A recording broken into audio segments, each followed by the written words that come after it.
आप देख रहे हैं एशियाई न्यूज। नमस्कार, मैं मोन्टू राजा, एंटी करप्शन इंडिया से स्वागत है आपका। जातिगत उत्पीड़न के खिलाफ जो है वो आंदोलन जंतर मंतर पे हो रहा है। लोगों से बात करेंगे। जातिगत उत्पीड़न की बात आप लोग यहाँ पे कर रहे हैं, क्या नाम है? मेरा नाम अनिल है। अनिल जी, क्यों है जातिगत जो उत्पीड़न है? बहुजनों की जो संख्या है 80% से ज्यादा है देश के अंदर, उसके बाद भी स्थिति परिस्थिति वैसी की क्यों? जातिगत व्यवस्था जो सनातन धर्म ने जो पैदा किया है और और वो तो बहुत कम है, 20%। वो 80 और 20 का जो एवरेज लगा रहे हुए। मेन मुद्दा ये है कि यहाँ पे जो धर्म एकदम टॉप पे है इस देश में, और जो मानवता और लोगों की जो आदर प्रेम भाव ये सब खत्म हुआ है। ठीक है, हमारे देश में धर्म के नाम पे जो राजनीति होती है, धर्म के नाम पे छुआछूत होती है, धर्म के नाम पे उत्पीड़न होता है, ये बंद होना चाहिए। बहुजन इस चीज को क्यों नहीं समझता? बहुजन समाज इसलिए नहीं समझता क्योंकि बहुजन समाज बिखरा हुआ है। चाहे एससी, एसटी, ओबीसी, माइनॉरिटी सारे बिखरे हुए हैं। उनको एक लाने के लिए मंच की भी जरूरत है, सोच की भी जरूरत है, मानस शास्त्र की भी जरूरत है और दार्शनिक शास्त्र की भी जरूरत है। ये एक साथ तब तक नहीं आते जब तक इनको कोई अच्छा खासा कोई दार्शनिक व्यक्ति न मिले। या बहुजन नेता हैं, मायावती हैं, वो चंद्रशेखर आजाद हैं, तमाम और भी बहुत सारे नेता हैं। अंबेडकर साहब के पोते हैं जो महाराष्ट्र में हैं।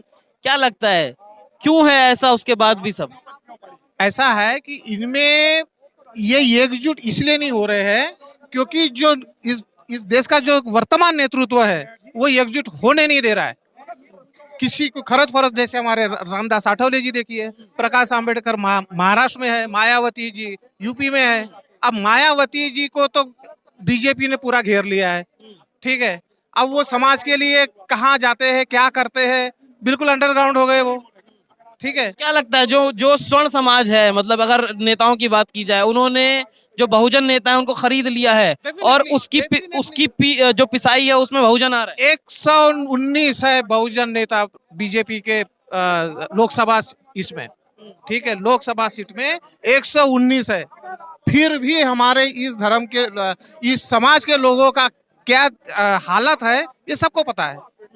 ठीक है, तो ये सारी चीज ऊपर के जो नेतृत्व है उन्हीं की ही कमी से हो रहा है। और ऊपर का नेतृत्व भी यही चाहता है कि इनमें फूट डाले, इनमें डिबेट ना होने दे, ये एकजुट ना हो। और मेन मुद्दा है कि एससी, एसटी, ओबीसी और माइनॉरिटी इन्होंने एक साथ आना चाहिए, एक मंच पे आना चाहिए। सारे भेद विवाद वाद विवाद छोड़ के अपना काम और अपने धर्म के लिए, बाबा साहब आम्बेडकर के लिए, पेरियार के लिए, जो बाबा साहब आम्बेडकर ने जो मिशन जो दिया था उस मिशन को आगे बढ़ाने के लिए इस समाज ने आगे आना चाहिए। 75 साल पहले भी जब देश आजाद नहीं हुआ था, बहुजनों का उत्पीड़न हो रहा था। देश को आजाद हुए, सब कुछ हो गया, डॉक्टर भीमराव अम्बेडकर ने संविधान लिख दिया, तो उसके बाद भी जो है वो इम्प्लीमेंटेशन नहीं हो पा रहा है ठीक से, लग रहा है। इम्प्लीमेंटेशन तो राजनीति ही नहीं करने दे रही है। राजनीति के जो नेता लोग हैं वही समझना चाह रहा हूँ कि बहुजन क्यों नहीं अपना नेता बढ़ाता है आगे? नेता बढ़ाते हैं लेकिन नेता क्यों आगे चलने नहीं देते, खरीद लेते हैं नेता। डेफिनेटली उनको दबाते, उनको प्रेशराइज किया जाता है, इसलिए वो आगे कुछ नहीं कर पाते। छोटा बहुजन ऐसे कहाँ कहाँ ढूंढेगा बहुजन अपना नेता जो बिके ना? उसके लिए आपको एक अच्छी खासी पार्टी तैयार करनी पड़ेगी, तब ये सब कुछ ठीक हो सकता है। जैसे हमारे चंद्रशेखर भी ठीक है, मायावती जी ने काफी काम किया, उसका जनाधार काफी है इस देश में, लेकिन अभी पता नहीं है 2014 के बाद में वो बिल्कुल गायब ही है। तो ऐसे से तो उद्धार नहीं होगा ना हमारे बहुजन समाज का। क्या कहना चाहेंगे बहुजन समाज को? बहुजन समाज को यही कहना चाहेंगे कि अपनी तटस्थता, अपने आचार विचार को एकदम मजबूत बना के एक साथ समाज के लिए लड़े, एक साथ समाज के लोगों से प्यार करे, मैसेज डाले। और मैं तो यही कहता हूँ, आज भी इस जंतर मंतर में जितने भी लोग हैं, कितने लोगों को संविधान पता है? संविधान की कॉपी हर एक के पास होनी चाहिए, चाहे वो बहुजन को जो है वो पढ़ाई पे भी ध्यान देना चाहिए। डेफिनेटली एजुकेशन तो है ही। देवी देवता धर्म कर्म तो वो अलग चीज है। ठीक है, देवी देवता धर्म कर्म तो एक सिर्फ आस्था है। एजुकेशन ये वो चीज है जो आदमी को सज्जन और कई तरह से उसको प्रभावित करता है, ठीक है।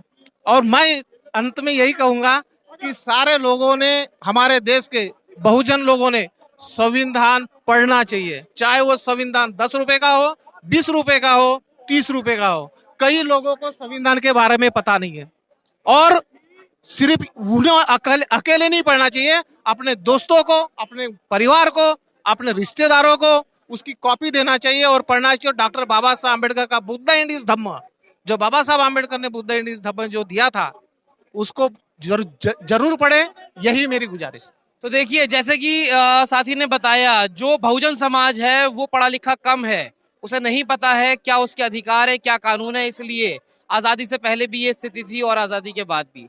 क्या सोचते हैं आप? कमेंट द्वारा अपने विचार साझा कर सकते हैं। अगली अपडेट के साथ आपके सामने फिर प्रस्तुत होंगे। नमस्कार। सब्सक्राइब करें हमारे YouTube चैनल को और बने रहें हमारे साथ।